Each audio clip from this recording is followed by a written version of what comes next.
Okay, so this is what we did yesterday. Please excuse my dear Aunt Sally. P stood for what? Parentheses. E stood for what? Which was represented by powers and square roots. Obviously multiplication and division. And then adding and subtraction. Right? So yesterday we were just doing a whole bunch of those, right? Today, guess what? You're doing the same thing. Yeah. A little different, but not really. I call it PEMDAS on steroids. Because it's just the same thing. You just have to do an extra step, that's all. You see, because before we were given problems like this.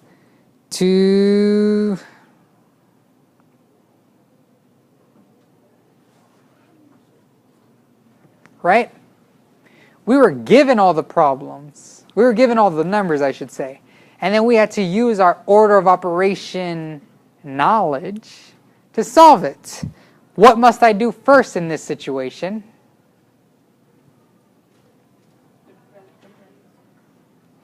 Must do what's inside here. So when you go into that little mini world, what must you do first in there? Multiplication, because as you know, it comes first. Multiplication comes before addition. So I got to do that, which ends up becoming 4. You rewrite your problem, and then you do that, and you end up getting, in parentheses, bring everything else down. What do you do in this step? You have to do the multiplication of 2 times 7. If you don't know, yes, this means multiplication. A number on the outside next to a number inside a parentheses means multiplication. So 2 times 7 is, then my final step being 14 plus 3, which is 17, right? Today, we are still getting familiar with order of operations by doing some more, right? But just a little tedious step is you're given expressions and you're told to evaluate expressions. So those of you that are possibly doing your GED, you might be given a question that says evaluate the expression. This is how it looks like. Welcome.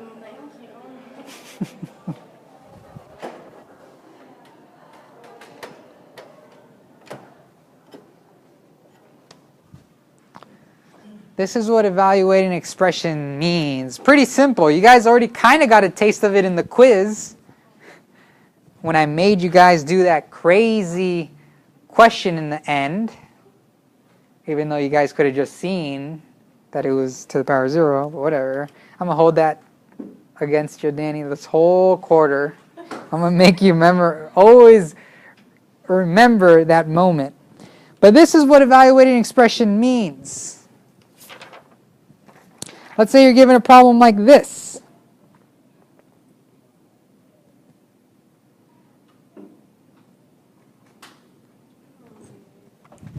Look at that. You're given this. And then you're told to evaluate the expression when, I'll just put it here, x equals -4. So evaluate the expression when x equals -4. Pretty much, in other words, what is the answer when you put in -4 in for x? Right? So, pretty simple. How do I do this? How do I do this, you guys? Do I do this? Do I do this? 2 -4 squared plus 3 -4 minus 5. Yeah, exactly. So it's kind of right, but not really. The thing is, there's a rule, another rule. You guys might want to be writing these rules down, FYI, just for your guys' own sake. The rule is this in mathematics. If you ever substitute a variable, by the way, what's a variable? The letter. You might want to write that down too, just FYI, for your guys' own sake. Hey, what was your name? Eric. I'm going to talk to you later. Nothing bad. It's just I think I saw you in a different class of mine. Really? Yeah, so I just want to make sure.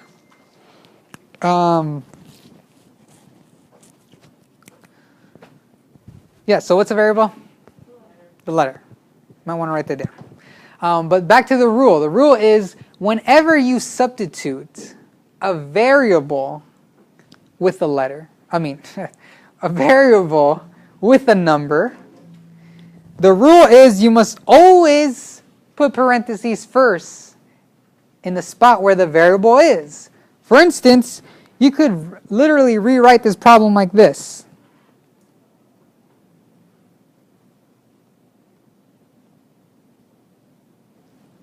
You could rewrite that. In place of the variable, put parentheses. Right? And then guess what I'm going to do next? Just guess.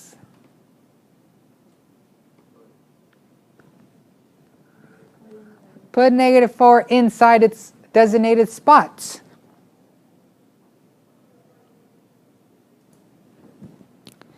Just like that, guess what? We have our very own, our another order of operation problem.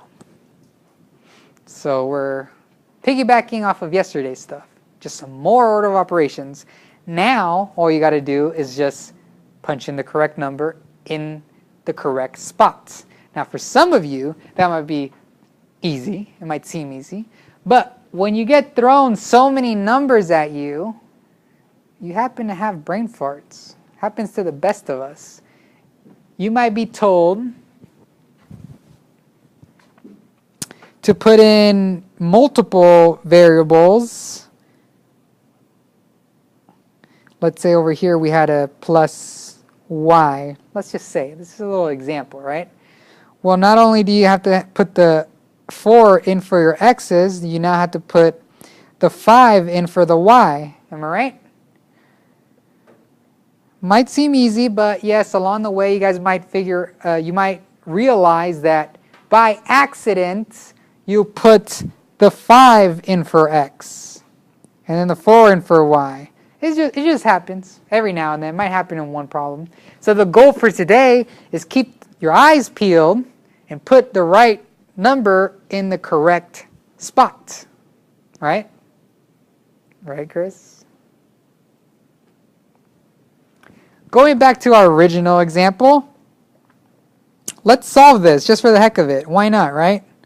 We want to do an example. What's this? What do I do first? Oopsies, hold on.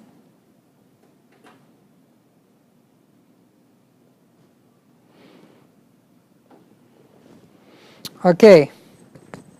-4 squared, right? Because are there parentheses? Yes.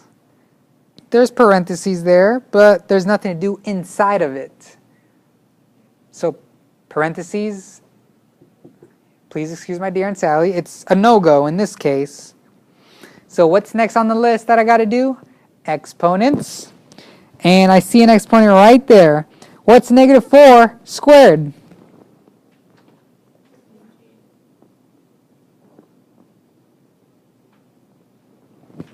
No, -16, right?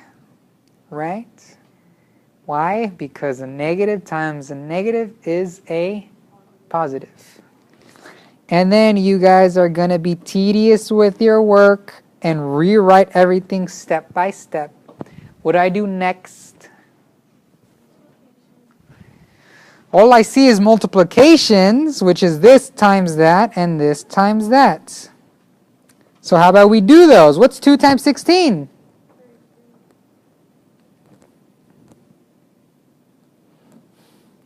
What's 3 times negative 4?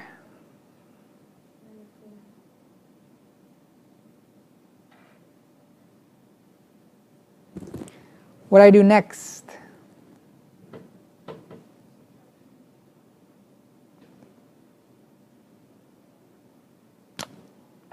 Do you mean 32 minus 12? Is that what you meant?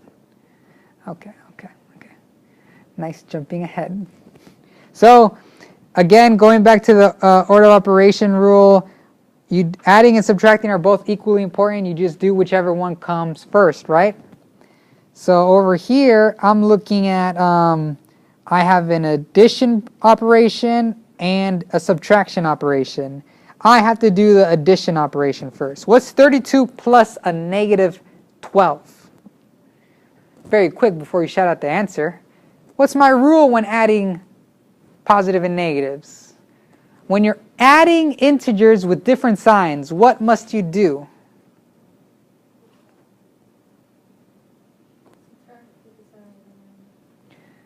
Subtract the numbers, as in find the difference, and then keep the sign of the bigger number. We remember that? So what's the difference between 32 and 12? What's the sign of the bigger number? So guess what? It's 20, right? And then you bring down this minus 5. What's 20 minus 5? This is my last operation.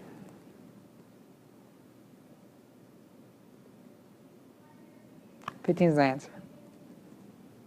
Right? So it's an exact replica to order of operations. But what was the important thing to take out of all this? What is the important thing to take out of all this? What's the rule? When you're substituting a variable with a number, what must you always do? Yes. A little something for you guys to not be tricked is this. If you're given something like this, negative x plus 3, let's keep it really simple. Evaluate the expression when x equals negative 5. Do not try to be the hero and just put it in without no parentheses. Like I said, whenever you substitute a variable with a number, you must put parentheses just around the variable.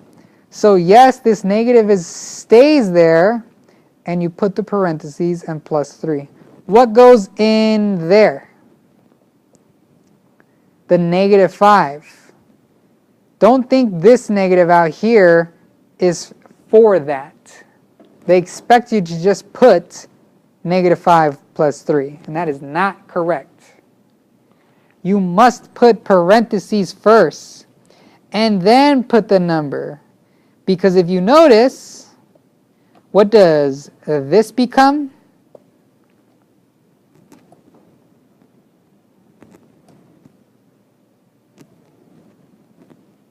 Why? Because a negative times a negative equals a positive. So you're technically saying, what's 5 plus 3? 8.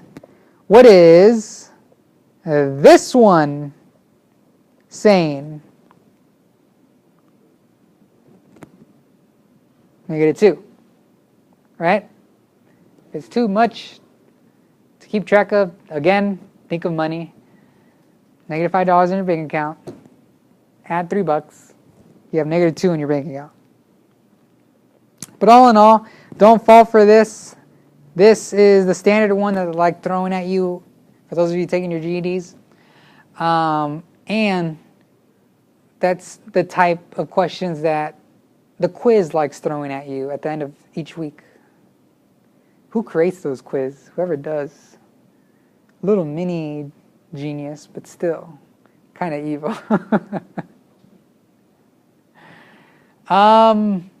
So. The worksheet that I'm handing out today is pretty much that. You're given an expression, you're given what the y represents, what the x represents, and you got to put it in and get the answer. You are allowed to use a calculator for certain stuff, like the square roots that are in here and all this and all that. But show me your skills step by step. I want to see it all. Are we ready for this? Order of operations on steroids, aka evaluating expressions. Let's do this.